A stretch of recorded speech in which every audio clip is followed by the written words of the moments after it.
The Commanders travel to Lumen Field in Seattle here in Week 10 to take on the Seahawks in a massive matchup that could catapult the Washington Commanders back into playoff contention. Welcome into the Commanders Report, and I'm going to be getting into my keys to victory, score prediction. I even got a Geno Smith scouting report for you guys here coming up here in just a second. But first, do me a favor, click that subscribe button for me right now and join us for our live watch parties all season long. We're going to be going live for this game against the Seahawks. Of course, starting at 4:25 Eastern time, so we'll be going live for that. Make sure you click that subscribe button. If that's not enough to get you to subscribe, Seahawks Today host Tyler Jones has a message for Commanders fans. Seahawks taking on the Commies this week, and I got to tell you, the Commies are such a poverty franchise. I cannot wait for the Seahawks to just beat the shit out of this team this weekend. And, you know, when I look at the Commies and their history, this is a team that really can't do anything right. You guys can't even decide on a name. You were the damn football team for a couple of years. Now you're this team that represents all the corruption within Washington. So get ready to lose. Get ready to fire Ron Rivera, and the ongoing disaster that is the Washington Commanders continues. If that's not going to get you fired up to click that subscribe button right now, I don't know what will, okay? So we're going to be doing that sub battle this week with Seahawks Today. Yesterday, we added one less subscriber than the Seahawks Today crew. So let's make sure we take the lead and keep it heading into Sunday's matchup. And before I get into the nitty-gritty here of this week's preview, go ahead, do me a favor. Let me know who you guys think is going to win this week's matchup. Type WAS if the Commanders pull off the upset, or if you think Seattle at home is going to take the dub, go ahead, type SEA down there in the comments. And now let's talk about this matchup here. Very interesting here. Commanders coming off a win versus the New England Patriots last week to improve to 4-5, and they're going to be going into a very hostile environment there at Lumen Field in Seattle. Really good football team with the Seattle Seahawks, 5-3 to this point. Geno Smith is looking like he's worth every dime of that new contract that he got this offseason. We'll be talking about him in a little bit. But the Seattle Seahawks to this point, of course, sitting at 5-3. Head coach Pete Carroll has been here for a very, very long time, and it looks like that he's really fostered in a new birth here for the Seattle Seahawks organization. Of course, they had the Legion of Boom era. Then they get rid of Russell Wilson. It seems like the Seattle Seahawks might be rebooting. And within just a year of getting rid of Russell Wilson, they get back to the playoffs last year, and now Carroll seems to have this organization humming.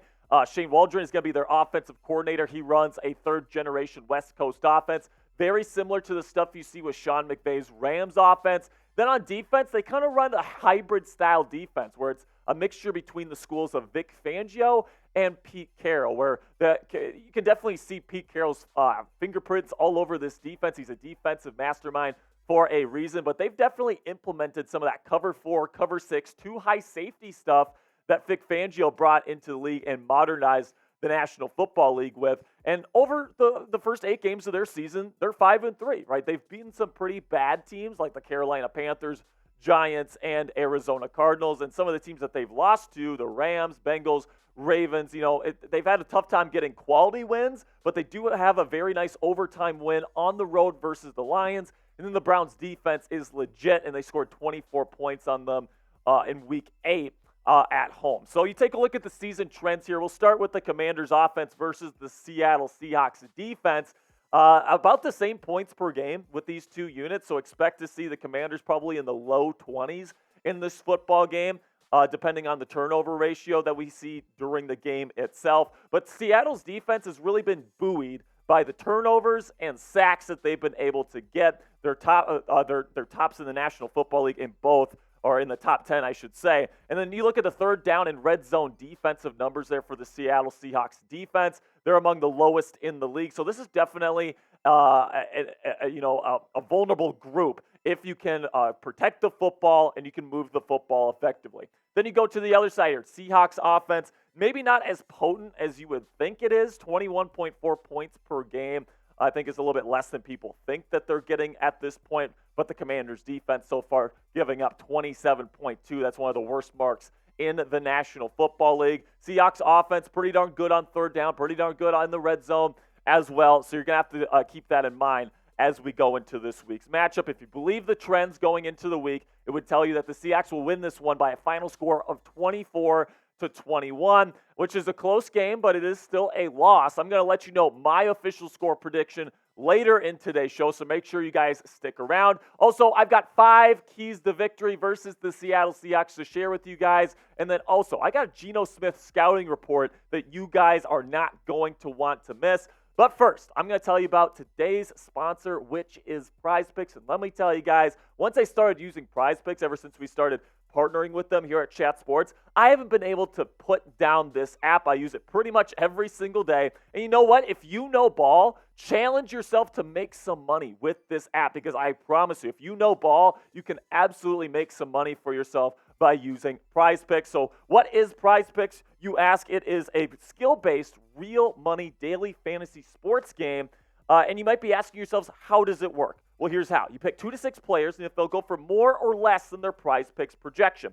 You can win up to 25 times your money on any entry, and it's super easy to play, guys. Pretty much on the PrizePicks app, they're going to have a bunch of different things for you to choose more or less on. Passing yards, touchdowns, you name it, they got it. And all you got to do is pick 2 to 6, and then you can choose flex play. You can play all in. They've got a bunch of options for you guys, and it is so fun and so addictive. If you know ball, you can make some money with this app today. So get started today. Check it out now at prizepicks.com/CLNS and use our code CLNS for a deposit match up to $100 today. With PrizePicks, it takes less than 60 seconds to make your picks. So get started right away. Get started before Thursday Night Football this week. Go to prizepicks.com/CLNS and use our code CLNS for a first deposit match up to $100. That's code CLNS at prizepicks.com/CLNS for a deposit match up to $100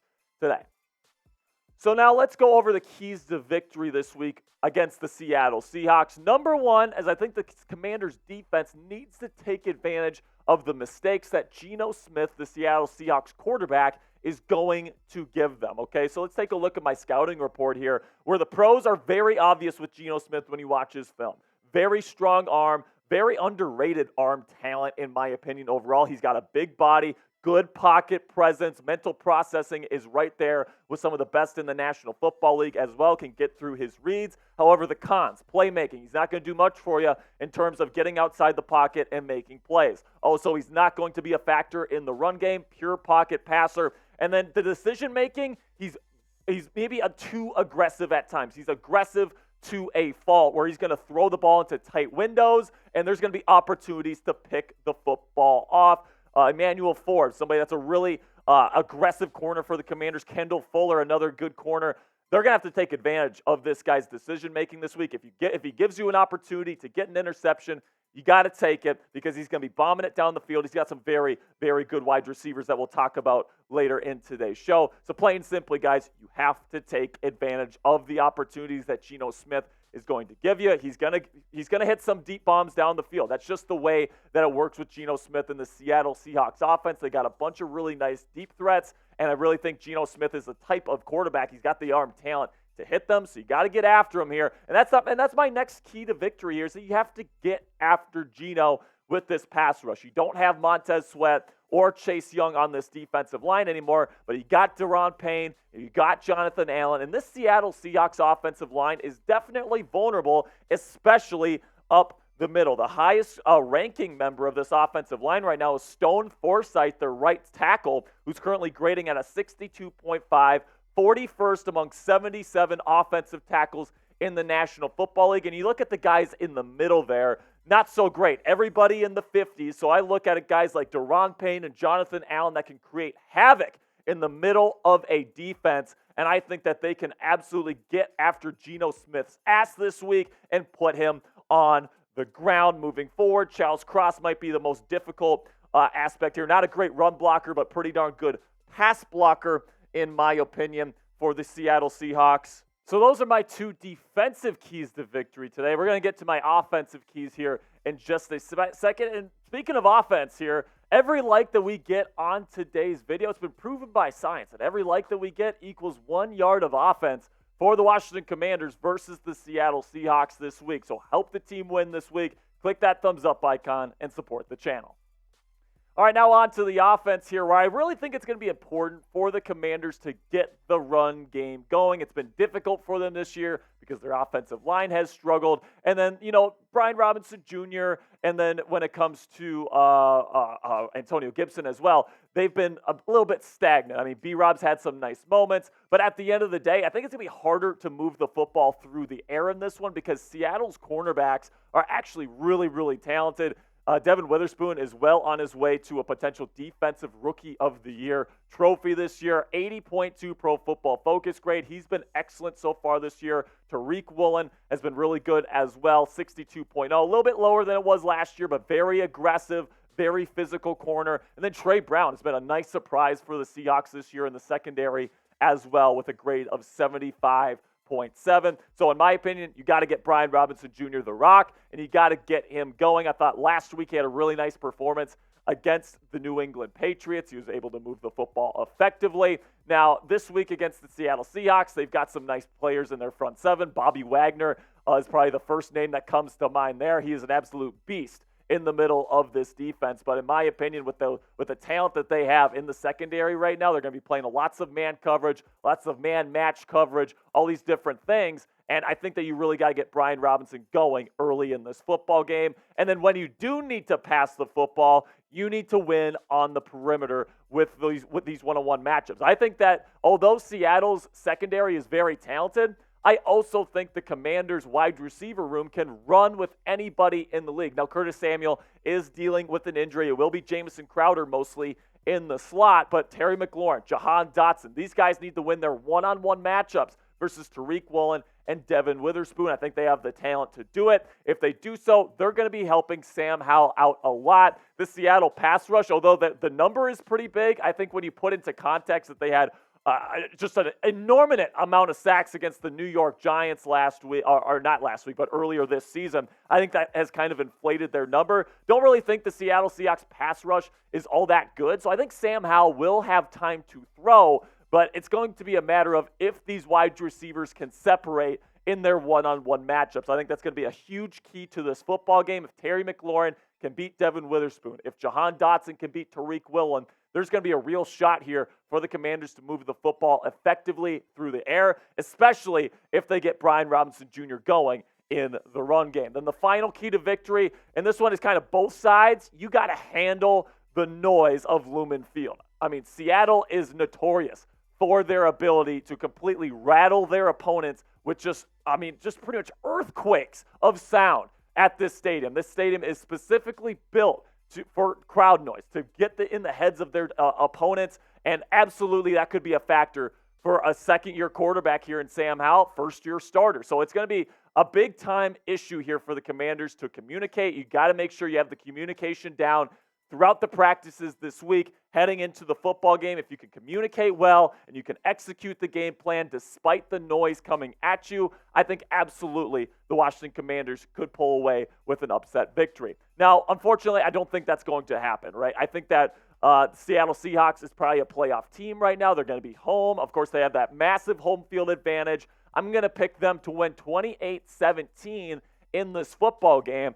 But, however, I will say this. If the Commanders can beat the Seattle Seahawks, a bona fide playoff team in the NFC, on the road in that environment with the crowd noise and everything, I think the Commanders are on their way to potentially making a playoff run and becoming a wild card team here by season's end. If you can get to 5-5, back to 500 with some easier games coming up, right? You got the Giants next week. You can win a couple of these games, maybe even the Cowboys on Thanksgiving. Start stacking up these victories here and try to get yourself to 9-8, 10-7. Put yourself in a position to make the playoffs this year. And if you're Ron Rivera, save your job. Now it's your turn. Get in the comments section. Let me know what you guys think about this week's game versus the Seahawks. I don't think the Commanders are going to pull it off this weekend, but it's definitely a tough environment. But let me know what you guys think down there in the comments. Commanders versus Seahawks score predictions. Let me know down there in the comments right now. Also, if you want to see where the Commanders stack up in the latest Chat Sports NFL Power Rankings, we just updated them on the main Chat Sports YouTube channel today. So I'm going to put the link to that video in the comments and description of today's show. And that's going to be it for me today, Commanders fans. Thank you so much for sticking around to the very end. Make sure you click that subscribe button to help us beat Seahawks today in our sub battle this week. And then also join us on Sunday for that watch party starting at 4:25.